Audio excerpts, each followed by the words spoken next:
Okay, about a week ago, I made some date rolls, and a bunch of you were asking for instructions on how to do it. And since I didn't really follow any instructions, I figured I'd just film it real quick. So your first step is really just going to get yourself some good dates. We found these at Whole Foods. The first dates I found were from Trader Joe's, and I've gotten dates at Trader Joe's before, and they're always, they're okay. These at Whole Foods, at least this week, have been awesome. So the first thing you're going to want to do is pit them. Make sure you get that little pit out of there. You don't want to, you definitely don't want that in your date rolls. That's really just the first step. So there you go. This is going to be a quick and dirty video. Okay, we have now pitted, what was it? 7/10 of a pound. 7/10 of a pound of dates. It's basically just one of these little containers from Whole Foods. For about $5-6 a container. It's by weight. And these are seriously very good dates. I'm impressed with them at all. And they're organic. Yep. So you're going to discard your pits there. Just get rid of those. And then march over to your food processor. And again, I am working with an old food processor. Like I said, it's one of the first ones ever from the Stone Age. And drop those in there. And then what I did the first go around is I just threw in all the ingredients at the same time. So we're going to do that real quick. I'm going to grab a couple more things. The first thing I'm going to add to my little date rolls here is some coconut. I'm going to use the organic shredded coconut. It's unsweetened. These things are sweet enough. You do not need to add sugar to this. I can't remember how many grams of sugar is in a date, but it's a lot. So we're going to just dump some of the unsweetened coconut in here. Sorry, it's a little hard to do with one hand.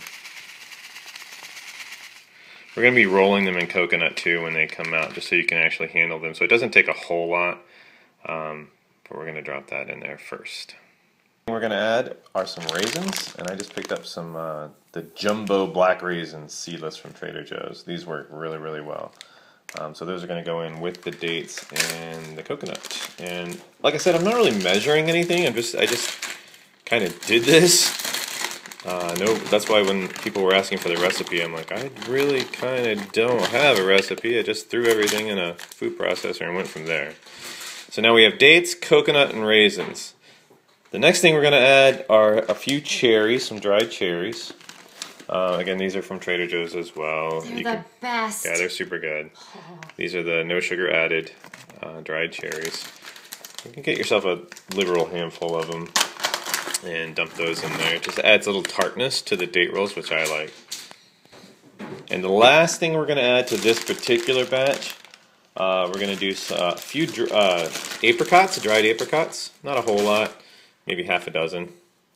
We're going to go in there. And then some dried cranberries. And whoa. Sorry.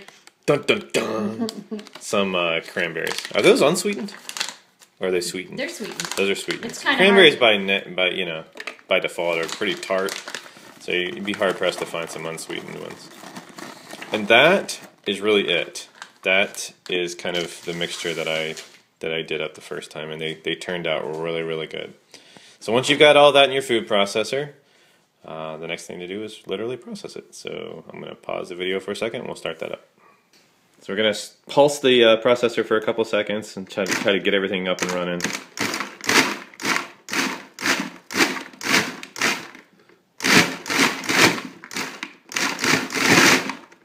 You'll be able to notice when it starts to get good and thick, because it'll turn into a ball, kind of like if you've ever done dough, for instance, in a food processor. It's going to have the same consistency.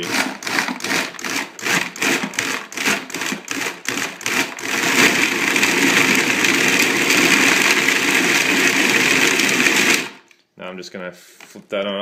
Let's take a look at it real quick.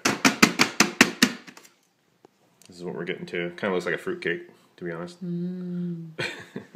I've never heard anybody say for a fruitcake. It wasn't for the fruitcake. So I'm just gonna flip it on, and you gotta keep an eye on it too, because it's gonna ball up real quick when it goes. So.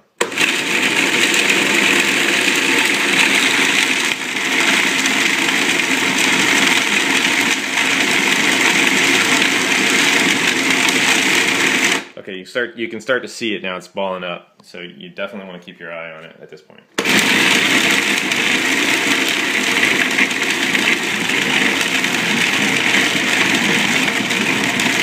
See how it just went straight to that consistency.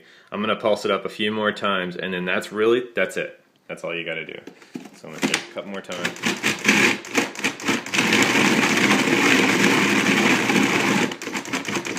At this point, it's just rolling it around in there, and it's actually we're doing pretty good. I don't need to hit it any more than that. And there you go. Once it hits this stage, you're ready to ball it up. So we'll pause the video and we'll start that phase. The next thing you want to do is get yourself a large bowl, at least something decent size, because coconut's going to go everywhere. I made that mistake the very first time. I used a small bowl and I had coconut all over my counter and everything else. So get yourself a decent sized bowl. First thing you want to do is dump some coconut in there, just to get started. And then reach over, grab yourself a pinch of your material here. Now this is super sticky. So what I like to do is get some coconut in my hands, ball it up like so, and then literally grab some more coconut and just start balling it up. This is why you need that big bowl. If you don't have the big bowl, the coconut goes everywhere. Once it's got, once you've reached that stage, you're good to go. You can throw a little bit more coconut on it. For those of you who don't like coconut, I know you can use sesame seeds for this part as well. I'm imagining you can use like chopped up almonds or nuts as well. But that's it. That's your final product right there. Takes literally 2 seconds. I'm gonna grab a dish and we'll do the rest of them. So this is the messiest part. It's super crazy sticky. Grab yourself some coconut. Get the coconut in your hands there. Ball it up. It's gonna take a second.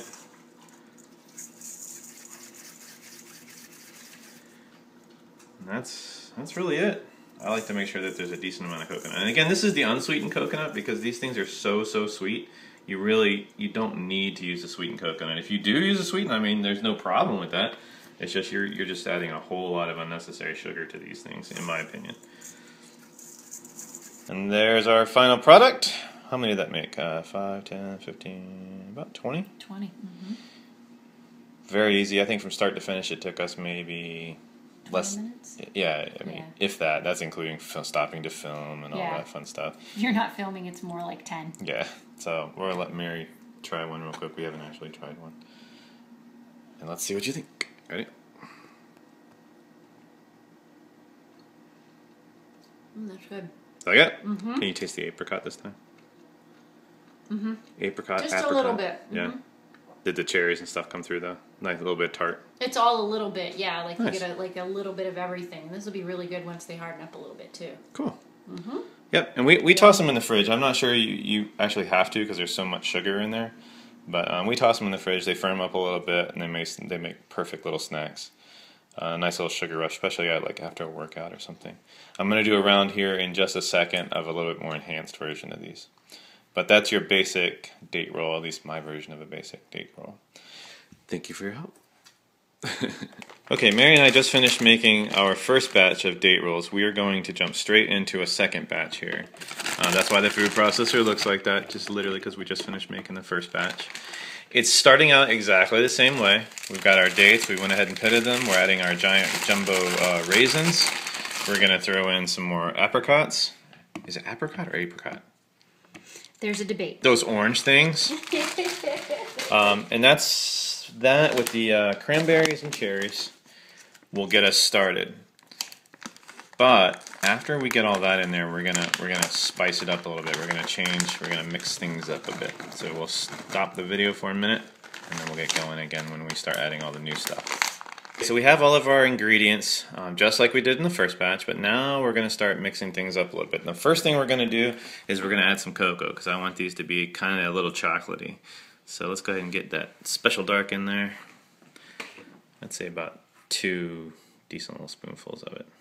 Should do it. Alrighty. Now that's going to dry it out just a tad. So we might add a little bit more fruit to it. We'll just kind of have to play it by ear. The second thing we're going to do is we're going to add a little bit of vanilla extract, and I like to use the bourbon vanilla. I'm going to get maybe a half a capful of that in there.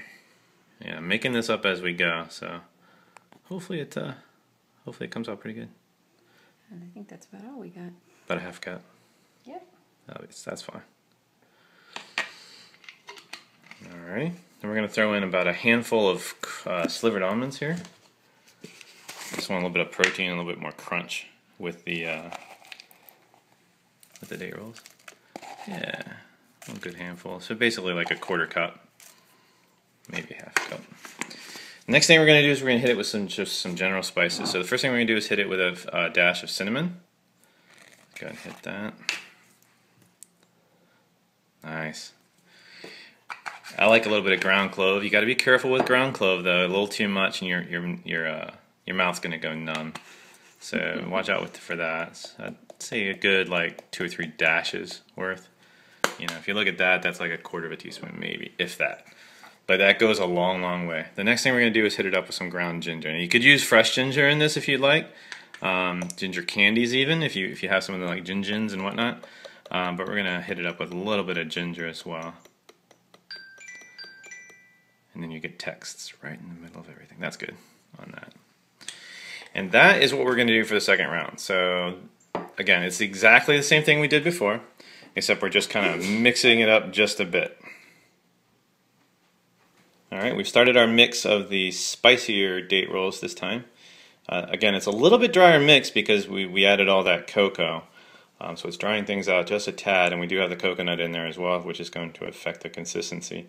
We've pulsed this thing for about maybe 15-20 seconds, but so far it's looking pretty good. I just wanted to document it real quick.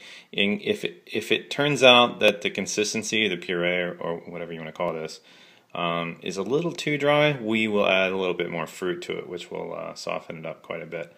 But we're going to keep hitting it up here in a second. We'll see what happens. Alright, so even with all that cocoa in there, this balled up quite nicely. It looks terrible, but it smells amazing. So we're going to ball this up. We're going to hit it with some more coconut, just like before. And then we'll taste test it and go from there. But it smells freaking crazy good. So we've finished our spicier version of the date rolls. And it was kind of funny when we were making them up. Mary goes, yeah, they're like Black Forest date rolls because it's got the cherry, it's got the chocolate, and we've got some coconut in there. So here we go. Here's the official taste test. We haven't tried it yet, but it smells amazing. Go for it.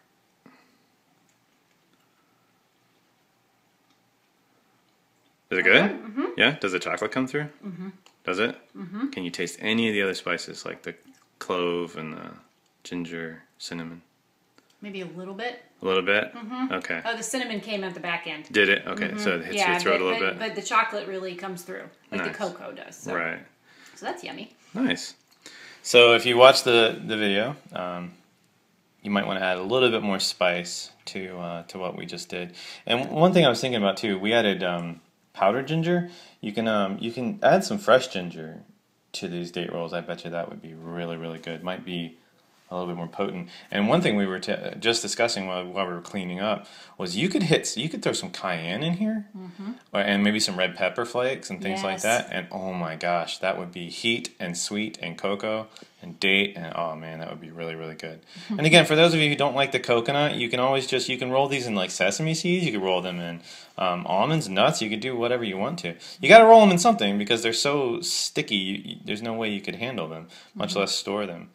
But yeah, I mean, from start to finish, we made 2 batches like this in less than half hour, 45 minutes. So very, very cool, and this will last us through the week because that's a lot. You don't typically eat more than 1 or 2 of them at a time. No. Yeah, so there you go. There's the spicy version, and right beneath those are the normal version that I did. Yeah. 2 layers. Yeah. I'm excited. Very, very good stuff.